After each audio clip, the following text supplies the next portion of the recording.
Повеќе скандали отколку реализирани проекти, како и колку сработи скопската градоначалничка на речиси половина поминат мандат.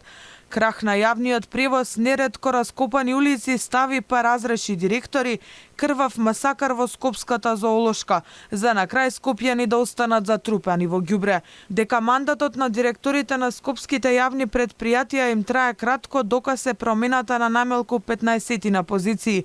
Кај Арсовска на тапет прв се најде директорот на водовод Златко Перински, за кого велеше дека ги ставил рачињата во медот за тендер за пречистителната станица, тежок 136 милиони евра. Него го наследи Маријанчо Митовски, за кој пак Сојузот на синдикати на Македонија бараше оставка поради притисоци и кршење на работничките права. Од јануари годинава на позицијата директор во водовод е Драган Илиевски.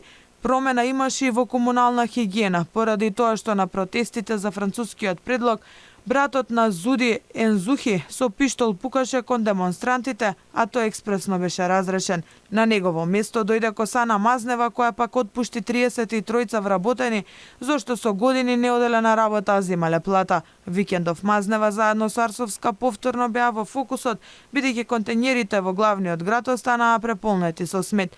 Но не само во водовод, во Дрисла досега се сменија двајца директори. Тројца во градски паркинг, во Скопската зоолошка на местото директор за помалку од 2 години седнаа тројца.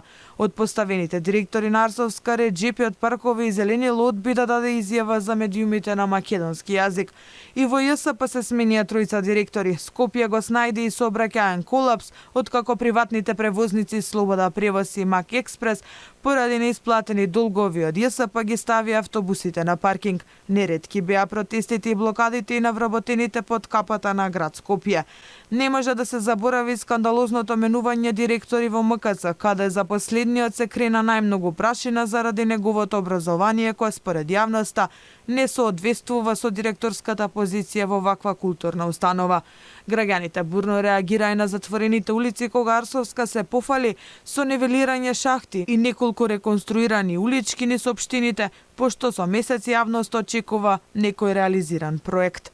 На речиси половина од мандатот на Арсовска, новинарите скоро секогаш не добиваат одговори на прашањата до градоначалничката и од градот, но има и максимална затвореност и нетранспарентност на градската администрација.